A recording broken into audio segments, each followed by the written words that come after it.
Los Angeles, the second largest city in the United States and the largest city in California. California, of course, is one of the largest economies in the world on its own, being either the fifth or fourth largest economy, right around Japan and Germany's level, which is absolutely insane.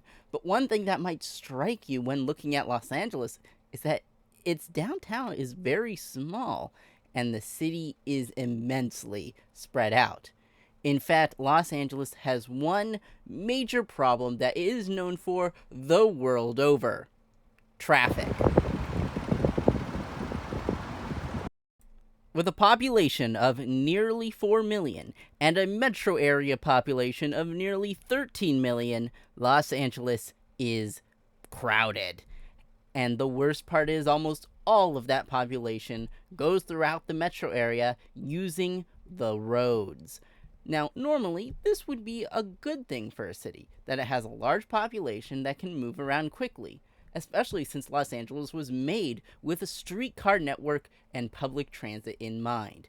However, during the 20th century, after the 20s, that streetcar network, especially around the 1950s, was ripped out and replaced with LA's massive experimental freeway infrastructure, spanning the whole city and tearing up entire neighborhoods. And that brings us to today, 2025, where Los Angeles has been immensely expanding its metro network, especially since the 90s with Metrolink and LA Metro. However, there's one minor sore spot. Fairly recently, LA Metro spent a total of $1.1 billion on the Sepulveda Pass 405 freeway expansion, adding a couple extra lanes, mostly for carpooling purposes, but in the long run, traffic actually got worse. However, LA Metro is working on a solution: the Sepulveda Pass Transit Corridor Project, which will introduce public transit and mass transit through the Sepulveda Pass from the San Fernando Valley over to the west side.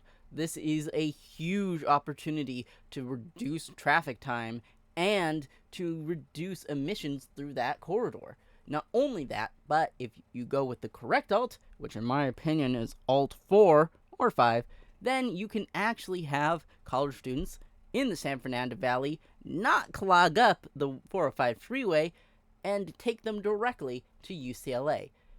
I know there is a monorail option. It's alt 1 and 3 and 2, but I'm pretty sure that one was canceled.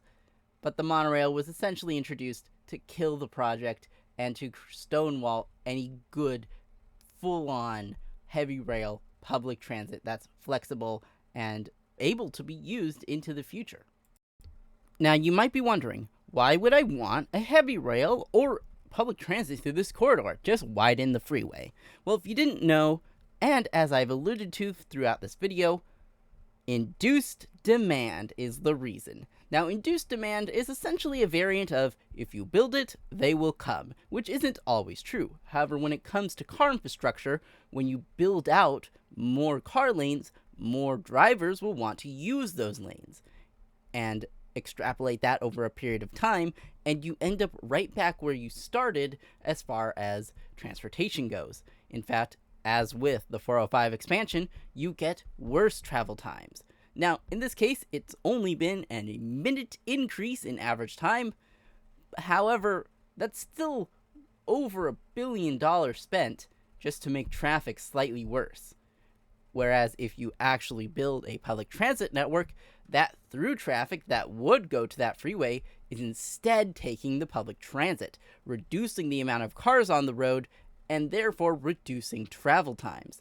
This is a very interesting quirk of public infrastructure, but it does also rely on good land use surrounding said infrastructure.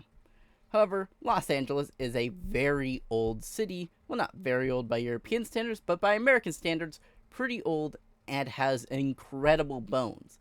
If you look at old pictures of Los Angeles, it is gorgeous and has immense amounts of really cool looking public transit, especially with the Pacific Railway streetcars.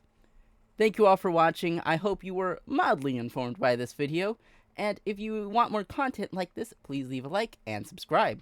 Have a great rest of your day. Bye-bye.